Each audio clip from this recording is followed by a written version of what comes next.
Okay, we're with tech guru from Sportful, Steve Smith. What exciting developments can you tell us about for what the team are using this year? Yeah, well, after that terrible spring and all that cold weather, finally we're here in hot July in the south of France, and all that stuff we've been working on is finally coming to use. We've got their summer race jersey, super lightweight jersey, about 90 grams, just all over mesh, to go along with a brand new short that these guys are testing. We're calling it the next generation short because we really think it's a product that's going to change how shorts are made for the future. Just totally comfortable. We reduced a lot of the materials, a lot of the patterns, and it's getting closer to the goal of riding naked or feeling like you're riding naked. And even right down to the skin suit they had yesterday. If you saw that at the team time trial, a lot of mesh on the back of it, but trying to keep the riders cool, trying to keep them operating at the optimum body temperature.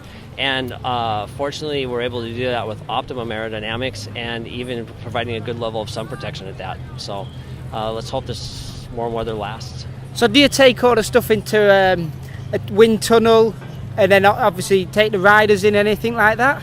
Yeah, actually, just the month of March, we were 3 full days in the wind tunnel testing.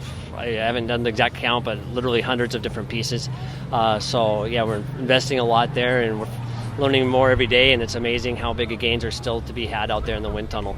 And it's we're trying to do it in a way that it's stuff you want to wear all the time. It's not just stuff that's made for the Tour de France. Ultimately, we want to make it so that guys like me can go out and ride and go faster and be more comfortable.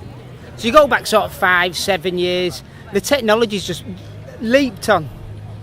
Yeah, actually, if you go back and look at a picture from 2005, 2006, 2007, and it really does seem like a totally different era. It's totally changed in 5 or 6 years.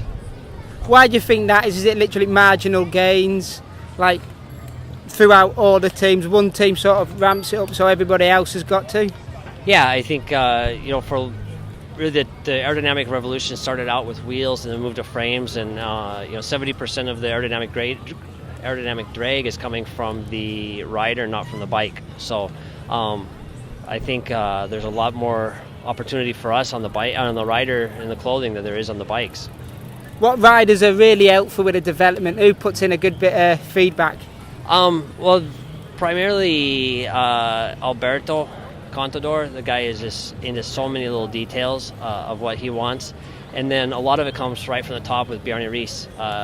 He's into every little detail on every little bit of clothing, and I think everything that the team does. And then the team does their own testing on the velodrome. We do our testing in the wind tunnel.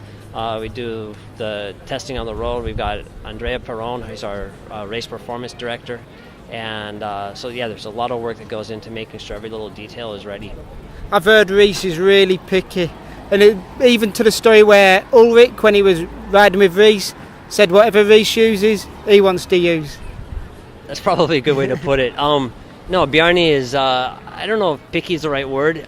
He's very, very attentive to all the little details, and I think he knows that small things can make a big difference. So he's very, attentive. At the beginning, it's a little bit more of a challenge to us, but that's what we wanted, is to find a team that really gives us that feedback. We're not just sponsoring it to have our logo on the kit. We're trying to do it so that we can get better clothing. And Bjarne is definitely that person that looks at everything. Now, final question. I've asked a few of the riders on Saxobank. They were slightly scared of Riis when they first met him. He's got a character on him. What was it like the first time you met him? First time I met him, he was quiet. Then he was a little bit, took a while to say to break open. But it was towards the end of the first year that we were with him. Actually, at kind of a wrap up at the end of the year, we were at his house going through every little detail. And it was kind of a breakthrough point. And now, very, very good relationship. He comes to our offices every year to go through stuff, to go through the new graphic, look at every little line, every millimeter, and have a huge amount of respect for the guy and a good relation. When we need something, when there's some issue to resolve, he's always available. So, the guy's into his details. Legend. Yeah, he's a legend. Okay, thank you.